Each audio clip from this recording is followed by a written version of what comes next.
Thank you, Amy, so much. You know, these are indeed hard times. Our nation is at war in the Middle East, a deadly and destructive conflict that our leaders chose.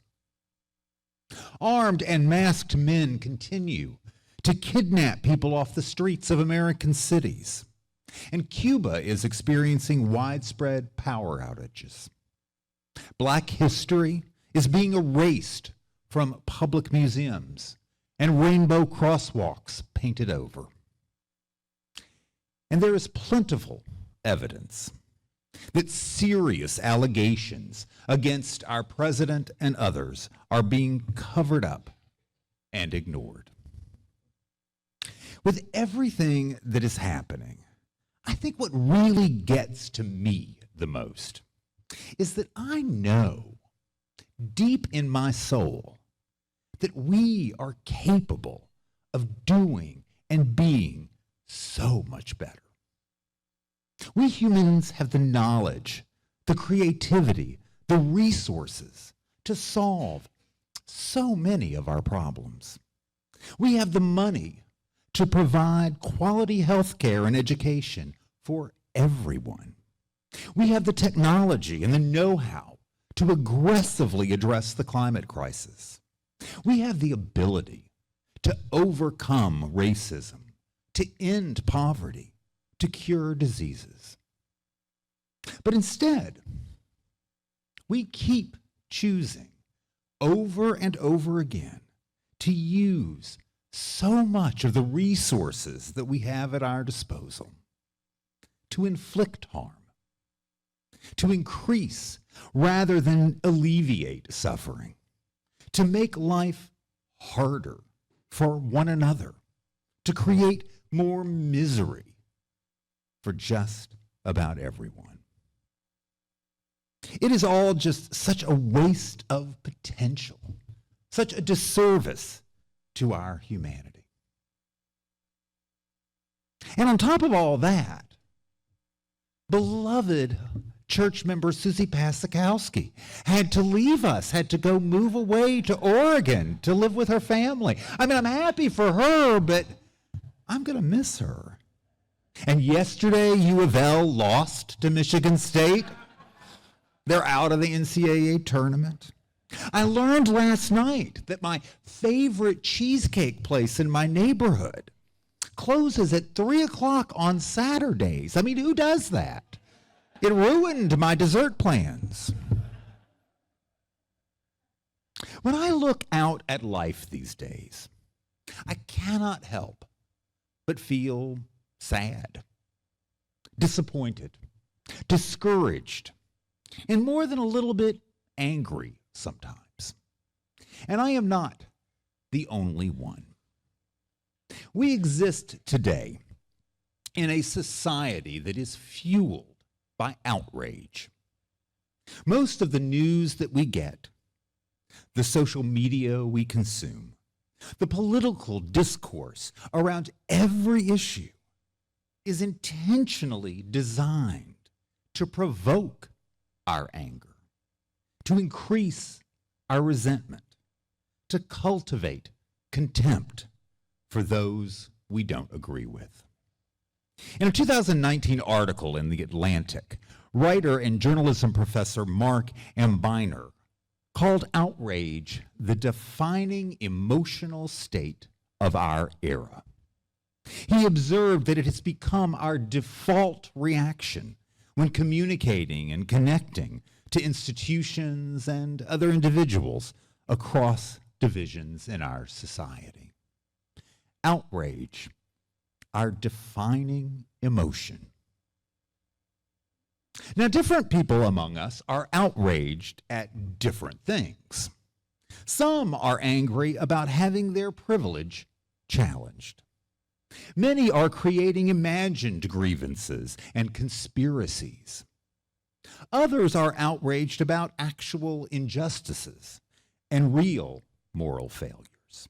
But everyone is mad about something. In our reading this morning, Stephen Schick says that our anger is useful. Is that right? Do you think so? Is all that outrage really helpful? Does it have the power to save us, or is it just destructive and detrimental? Anger is a natural emotion. It occurs in everyone. Yet it can be hard to control and can quickly take us down a dangerous path. Anger is often about pain. It comes out of the hurt that we experience and we witness, and it moves through us, often leading us to that all too human desire to inflict pain right back. When anger is directed at us, it's really hard not to get angry right back. Now, in Western religion, anger is identified as one of the 7 deadly sins, placed along the transgressions of greed, lust, envy, pride, and gluttony. In many Eastern religions, anger is symbolized as a snake because of its poisonous nature. Yet there can also be something strangely satisfying about being angry. The adrenaline rush of emotion can make it seductive and even enjoyable, at least in the short term. Presbyterian theologian Frederick Beisner observed once, he said, "Of the 7 deadly sins, anger is perhaps the most fun.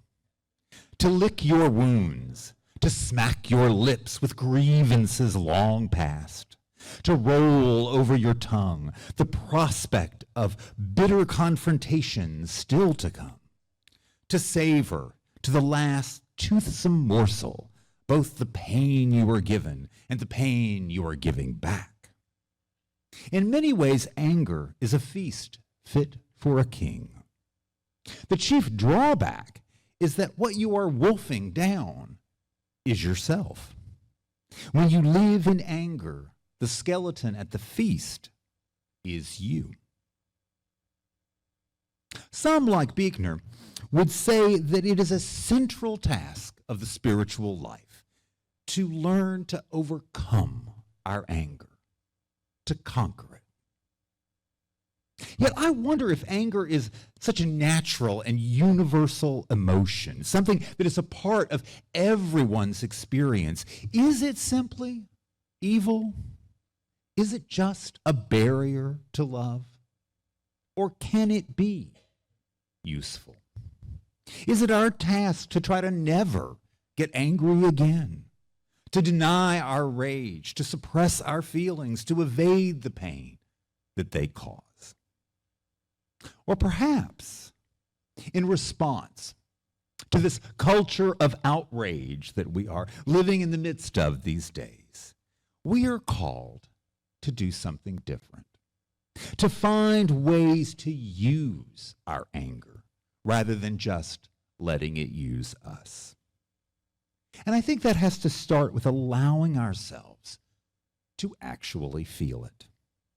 Embracing our outrage can be an antidote, I should say, to becoming hopeless and helpless. It can, if we nurture those negative feelings long enough and with enough intention, they can push us to take action, to change the world, to change a little bit of what's wrong with it. You know, about 4 years ago, I offered you a different sermon about anger. And that message began with some dialogue from the award-winning 1976 film, Network. In the movie, you may recall, actor Peter Finch plays a national news host who kind of goes off the deep end on live TV. He tells his viewers, "Go to the window and yell out as loud as you can. I'm mad as hell, and I'm not going to take it anymore." And people everywhere respond, shouting into the streets, releasing their pent-up rage. I'm mad as hell, and I'm not going to take it anymore. That iconic call to action from a movie 50 years ago feels just as relevant and resonant today. At least it does to me.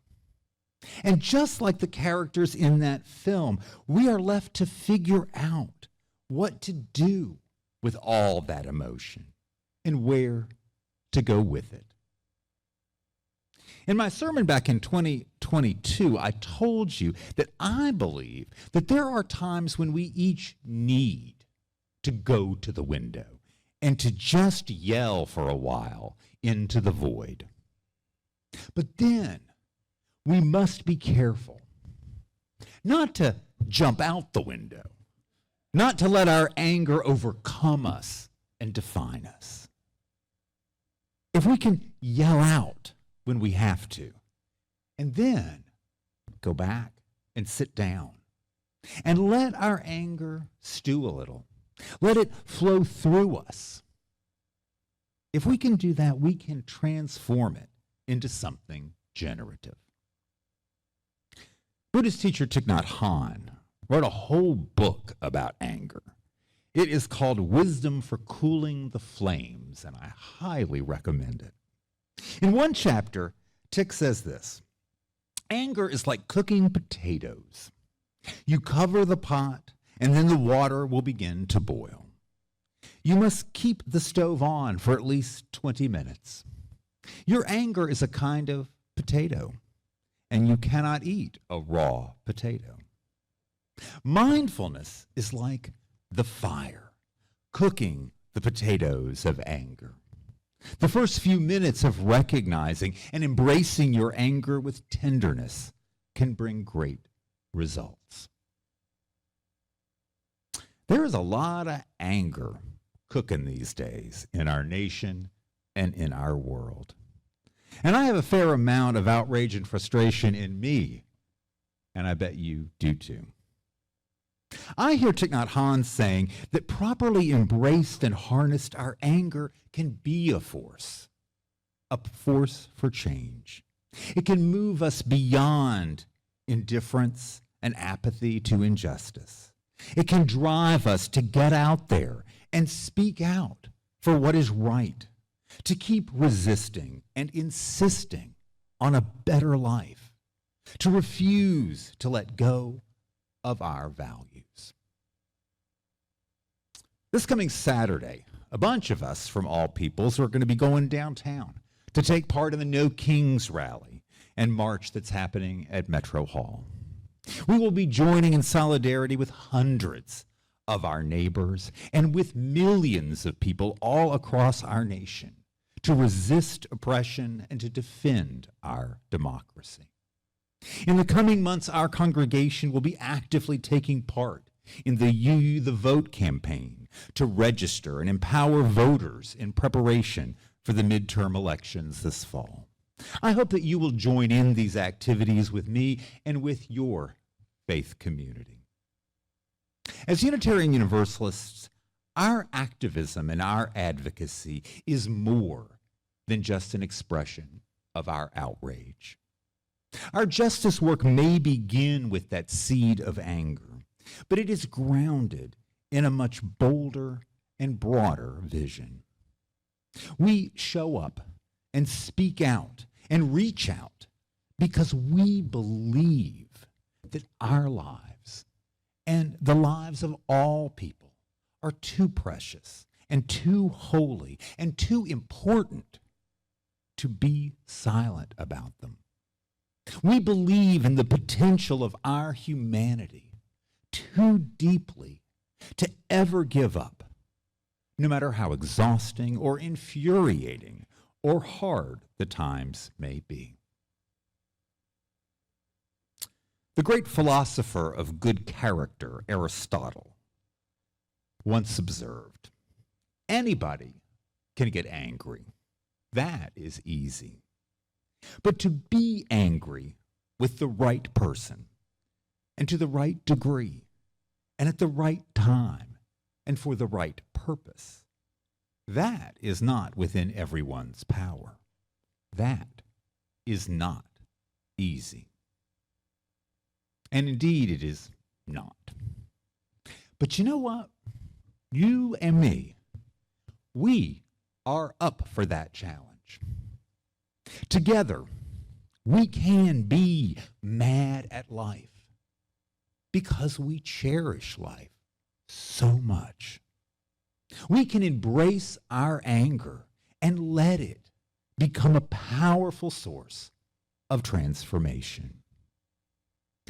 We can be mad as hell and then go out and love that hell right out of this world. Are you a little angry? Me too. And we're going to do that together.